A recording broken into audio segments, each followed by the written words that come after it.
జ్ఞాపకాల గొలుసు. రచన రఘుమందాటి.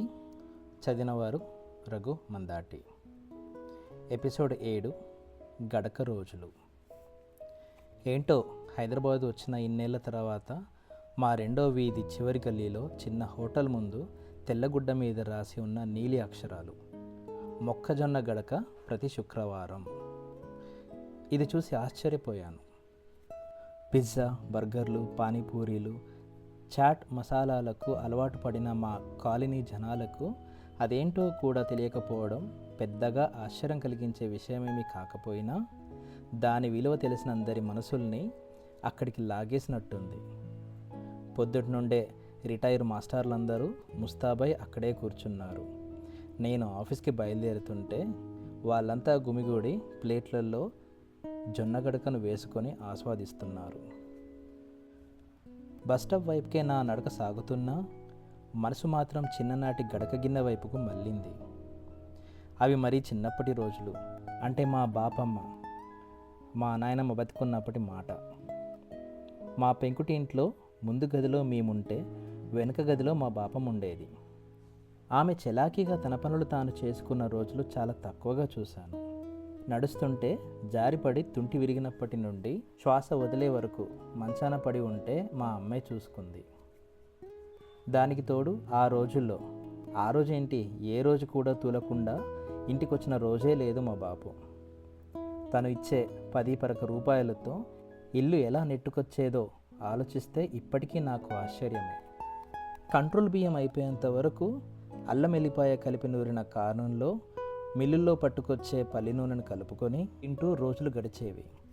అవి అయిపోయాకే వీరేశం దుకాణంలో కానీ, జెండకాడి రాజన్న దుకాణంలో కానీ 1 కిలో బియ్యం తీసుకొచ్చుకుంటే ఆ రోజు గడిచేది. బాపు డబ్బులు ఇవ్వని రోజైతే రాజన్న దుకాణంకి కొంచెం ముందే ఎడం పక్కన ఉండే ఒంటికాలుకి ఇష్టే దుకాణం. ఒక యాక్సిడెంట్లో తన కాలు విరిగేసరికి అందరూ అలా పిలవడం మొదలైంది. అంతకుముందు ఆయన్ని కంట్రోల్కి ఇష్టయ్య అనటోళ్ళు. ఆయన కంట్రోల్ షాప్లోనే పనిచేసేవాడు. ఆ కిస్టయ్య దుకాణంలోకి వెళ్ళి 1 కిలో నూకలు తెచ్చుకునేటోళ్ళం. మా అమ్మకు ఎవరు చెప్పారో ఏమో, ఎల్ఎం బజార్, అది వరంగల్ బట్టల బజార్ దగ్గరలో ఉండేది. అక్కడికి నన్ను కూడా తోలుకుపోయి ఓ దుకాణంలో 4 కిలోల మొక్కజొన్నలు, 4 కిలోల పచ్చజొన్నలు పట్టుకొచ్చినాం. ఎందుకమ్మా ఇవి అని అడిగితే రోజు గడక పోసుకుందామని చెప్తే అప్పటికి అదేదో కొత్తగా వినపడి కొత్త వంటకమై ఉంటుందని అనుకున్నాం. అట్లా తీసుకొచ్చినామో లేదో అదే సాయంత్రం రావి చెట్టు కాడుండే గిర్నీకి నేను మా అక్క 2 పెద్ద క్యాన్లలో వాటిని మోసుకుపోయి గడక పట్టించుకొని వచ్చేసాం.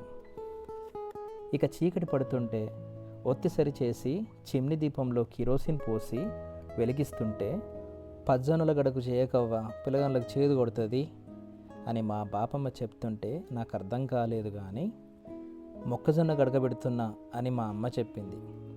ఆ రెండింటికి తేడా ఏంటో కొద్ది రోజుల్లోనే తెలిసింది నాకు. ఇంటెనక కట్టెల పొయ్యి దగ్గర మొన్న ములుగు రోడ్లో 3 రోజుల క్రితం పట్టుకొచ్చిన 2 మండ్ల కట్టెలను పొద్దంతా ఎండలో ఎండబెట్టింది మా అమ్మ. అందులో నుండి ఓ 4 కట్టెలు తీసుకొచ్చి పిడక మీద కొంచెం కిరోసిన్ పోసి వెలిగించి మెల్లగా పొయ్యిలో పెట్టి ఆ చిన్న మంట మీద ఒక్కొక్క కట్టె పేడులను పెడుతూ మెల్లగా గొట్టంతో ఊదుతూ కట్టెలకు మంట అందుకున్నాక మొక్కజొన్న గడకని కడిగి నీటితో నింపిన గిన్నెను మండుతున్న కట్టెల పొయ్యి మీద పెడుతుంటే పేడతో అలుకు జల్లిన నేలపై నిక్కర సర్దుకుంటూ కూర్చొని చుట్టూ చీకటి, వెలుగుతున్న పొయ్యి మంట వెలుతురు, మసగ్గా కనిపించే వెన్నెల వెలుతురు, అప్పుడప్పుడు వీచే వేప చెట్టు గాలి. మా అమ్మ పక్కనే మా అక్కే కూర్చుంది. పొయ్యి పక్కనే కొంచెం ఎడంగా చిన్న ఉప్పు డబ్బా, పొయ్యి మీద నుండి గిన్నె దింపడానికి సిద్ధంగా ఉన్న మసిగుడ్డ. దానితో ఆడుకుంటూ నేను నా పక్కనే అయిపోయిన టానిక్ సీసాలో కిరోసిన్ పోసి దాని మూతకి చిన్న రంధ్రం చేసి సన్నని గుడ్డ పీలిక మొదలుని ఒత్తుగా చేసి మిగతా గుడ్డని సీసాలోకి ముంచి మూత పెట్టి వెలిగించిన చిన్న దీపం. ఇక నేను మండుతున్న నిప్పుల వైపు, గిన్నెలో ఉడకందుకుంటున్న గడక వైపు చూస్తూ అమ్మ, అక్క ముచ్చట్లు పెట్టుకుంటే వింటూ ఉండేవాడిని. కాసేపటికి పప్పు దువ్వ వెనక భాగంతో గడక ఉండలు కట్టకుండా తిప్పుతుంటే తెల్ల తెల్లని పొగలు మెరుస్తూ వంకర్లు తింకర్లుగా గాల్లో కలిసిపోతుంటే అలాగే చూస్తుండేవాడిని. ఆ గడక పూర్తవుతుంటే కొంచెం ఉప్పు కలిపి మరీ పలచగా కాక మరీ గట్టిగా కాక కొంచెం లూజుగా ఉండేలా చూసుకొని మసిగుడ్డతో దింపి పక్కన పెట్టి చిటికెడు గడకని ఎడం చేత్తో తీసి గిన్నె చుట్టూ పొయ్యి చుట్టూ తిప్పి పొయ్యిలో వదిలేది. సాధారణంగా ఏదైనా స్పెషల్ వంటకం చేస్తే అలా దిష్టి తీస్తుంటుంది మా అమ్మ. కానీ అప్పుడు నాకు తెలియలేదు చాలా రోజుల వరకు అదే మా రోజువారీ భోజనమని. ఇంటి ముందు గద్దె మీద వచ్చేపేటోళ్ళను చూస్తూ కూర్చున్న మా అన్నని పిలిచి పైసలు చేతిలో పెడుతూ 1/4 కిలో పెరుగు పట్టుకురమ్మని తోలింది. మా అన్నతో పాటు నేను మెల్లిగా నడుచుకుంటూ వీరారెడ్డి దవాఖానకి ఎదురుగా ఉండే ప్రకాష్ వాళ్ళ మార్వాడి దుకాణంలో 1/4 కిలో పెరుగు పొట్లం కడుతుంటే నా చూపులన్నీ గ్లాస్ అద్దం లోపల నుండి ఊరిస్తున్న మిక్చర్ గులాబ్ జామున్ గిన్నెల వైపే ఉండేది. పెరుగు కట్టడం అయిన తర్వాత పైసలు ఇచ్చి ఇక మెల్లగా ఇంటికి చేరుకునేసరికి ఇంటెనక బియ్యం బస్తా సంచులతో కుట్టి తయారు చేసిన పెద్ద సంచిని నేల మీద పరిచి ఓ చిన్న డబ్బాని బోర్లించి దానిపై 2 దీపాలను పెట్టి గడక గిన్నె 5 పళ్ళాలు, మంచినీళ్ళ చెంబులు, చిన్న జాడీలో పొద్దున నూరిన ఎల్లిపాయ కారం ముద్ద, పినిగినలో పోసిన పల్లి నూనె అన్నీ సిద్ధం చేసి పెట్టేది. ఇక మేము రావడమే ఆలస్యం. పెరుగు సంచిని చేతిలోకి తీసుకుంటూ కాలు చేతులు కడుక్కొని కూసోన్లే అని చెప్తూ మా బాపమ్మకి పళ్ళెం సిద్ధం చేసి ఇంకో చేత మంచినీళ్ళ చెంబు పట్టుకెళ్ళి పనిలో అమ్మ ఉంటే మా అన్న బావిలో నుండి నీళ్లు తోడి పెద్ద బకెట్లో పోస్తుంటే లైబై సబ్బుతో కాళ్ళు చేతులు కడుక్కొని పొడి తువ్వాలుతో శుభ్రంగా తుడుచుకొని సంచిలో కూర్చుంటే మా అన్నకి అక్కకి నాకు 3 పళ్ళాలలో గడక పోసి కొంచెం నూనె కలిపిన కారం ముద్ద గడక పక్కనే వేసి ఇచ్చి తను కూడా ఇంకో పళ్ళం సిద్ధం చేసుకునేది. చూపుడు వేలుతో కొంచెం తీసుకొని నాలుకకు అద్దుకున్నా. పెద్దగా రుచించలేదు. ఇంకొంచెం అలా తింటూ తింటూ కొద్దిగా తింటుంటే కొంచెం రుచి మొదలైంది. దానికి తోడు ఎల్లిపాయ కారం అద్దుకుంటుంటే మరింత రుచి చేరుకుంది.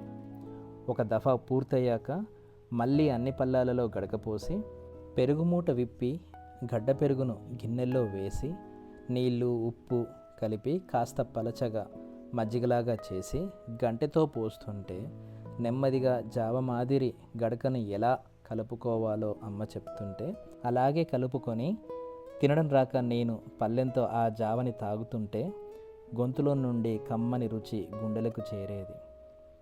చాలా కాలం తర్వాత జిహ్వ సంతృప్తి కలిగింది. పొట్ట నిండేలా గడకని ఆస్వాదించి అన్నీ సర్దుకొని ఇంటెనకాలే పక్కలేసుకొని నడుము వాల్చానో లేదో, ఎప్పుడు నిద్రలోకి జారుకున్నానో గుర్తు కూడా లేదు. సాధారణంగా మా బాపు పనికి పోయి రాత్రి ఎప్పుడో 12-1 గంటలకు వస్తాడు. అప్పుడు నేను మంచి నిద్రలో ఉంటాను. ఆ రాత్రి వచ్చి తిని పడుకునే వరకు అమ్మకు దడ. ఇక గొడవ కొంచెం ఎక్కువైతే మా అన్న లేచి మా అమ్మని కొట్టకుండా చూసుకునేటోడు. నేను పడుకోవడానికి ముందు వస్తే ఆ దడ నాకు కూడా పుట్టేది. గడక చేసిన రోజు మా బాపు తాగొచ్చి ఏ లొల్లి పెట్టకుండా తిని పడుకున్నందుకు అమ్మ మనసు కాస్త కుదుట పడిందంట. ఇక అప్పటి నుండి మొదలు వారం రోజులు 3 పూటల గడకే. ఇక మొక్కజొన్న గడక మత్తులో ఉన్న నాకు అది అయిపోయిందని పచ్చజొన్న గడక వండిందని తెలిసింది. అది తిన్నానో లేదో నోరంతా ఒకటే చేదు. అస్సలు తినబుద్ధి కాలేదు. అప్పుడు కానీ అర్థం కాలేదు మా బాపమ్మ ఎందుకు వద్దని అందో. నేను తప్ప అందరూ తినేవారు.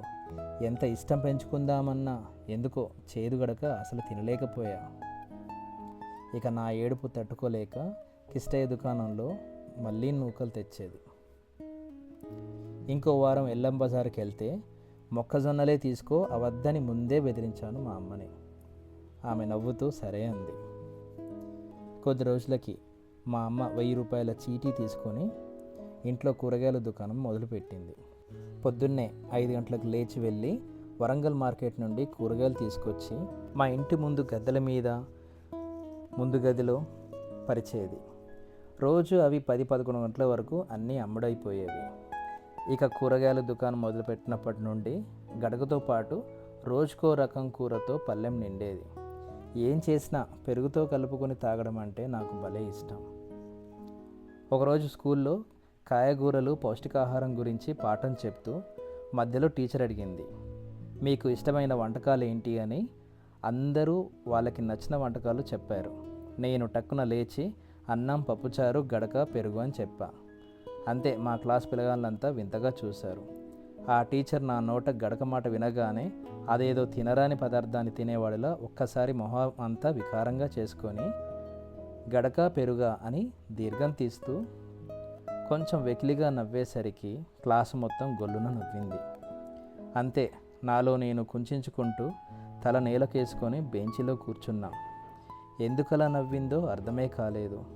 ఒక్కసారిగా అందరూ నన్ను వెలివేసినట్టుగా పిచ్చి పిచ్చి ఊహలతో స్కూల్ అయిపోయింది. తిన్నగా ఇంటికొచ్చి అమ్మకి ఈ విషయం చెప్పాలా వద్దా? అమ్మతో ఇలాంటి విషయాలు చెప్పాలంటే కాస్త భయం. ఎందుకంటే విషయానికి ముందు నాకు వచ్చేది ఏడుపే. ఏడుపు ఆపుకొని చెప్పుకోలేను. కాబట్టి ఇంటికెళ్ళగానే మెల్లగా అమ్మ ఒళ్ళో తలపెట్టుకొని, అమ్మ, మనం గడక ఎందుకు తింటున్నాం అని నెమ్మదిగా అడిగా. నా ప్రశ్నకు సమాధానంగా, మనం ఆరోగ్యంగా ఉండాలని, నీకు చదువు మంచిగా రావాలని, మనకు ఇది దేవుడిచ్చాడు అని తడికళ్ళతో కొంగుతో ఒత్తుకుంటూ చెప్తుంటే నాకు దుఃఖం ఆగలేదు. దగ్గరకు తీసుకొని వాటేసుకుంటుంటే వెచ్చని అమ్మఒడిలో నా ప్రశ్నలన్నిటికీ సమాధానం దొరికింది. ఇక స్కూల్లో జరిగిన సంగతి గురించి, టీచర్ గురించి చెప్పాల్సిన అవసరం లేదనిపించింది. ఆ రోజు రాత్రి కలలో టీచర్ కొరడాతో వెంటపడడం, ఆమె వెనకాల నా క్లాస్ పిల్లకాయలంతా గడక గడక అంటూ అరుస్తూ కేకలు పెడుతుంటే వారిని తప్పించుకుంటూ నేనొక్కడినే పరుగులు పెట్టడం, అదేదో దేశంలో తప్పు చేస్తే రాళ్లతో కొట్టి తరిమినట్టు నేను గడక తినడం పాపంగా నన్ను వెంటాడుతున్నట్టు భయంకరమైన కల వచ్చింది. ఒళ్ళు జలధరించి నిద్ర మధ్యలోనే ఉలిక్కిపడి లేచాను. నా మీద చేయి వేసి పడుకున్న అమ్మ ఒక్కసారిగా మేలుకొని ఏమైంది అంటూ ఒళ్ళు చూసింది. జ్వరం. వెంటనే జిందా తిలిస్మాత్ 2 చుక్కలు చెంచాలో కొన్ని నీళ్లతో కలిపి తాగించి ఛాతికి, ముక్కుకి, గొంతుకి కూడా రాసి జోకుడుతుంటే నిద్రలోకి జారుకున్నా. పొద్దుటికి జిందా తిలిస్మాత్ దెబ్బతో జ్వరం, గిరం అన్ని బలాదూర్. జిందా తిలిస్మాత్తో మా ఇంటికున్న అనుబంధం గురించి చెప్తే అది పెద్ద నవలే అవుతుంది. పొద్దున్న స్కూల్కి రెడీ అయి అమ్మ కలిపి ఇచ్చిన గడక చూడగానే టీచర్ గుర్తొచ్చింది. టీచర్ మీద కసితో 4 ముద్దలు ఎక్కువగానే తిన్నాను. రోజులు గడుస్తున్న కొద్దీ పరిస్థితుల్లో కొంచెం మార్పు వచ్చి తెల్ల రేషన్ కార్డు వాళ్ళందరి దగ్గర 2 రూపాయల కంట్రోల్ బియ్యం 7-8 రూపాయలకు పట్టుకురావడంతో గడక జాగలో అన్నం వండుకోవడం మొదలయ్యింది.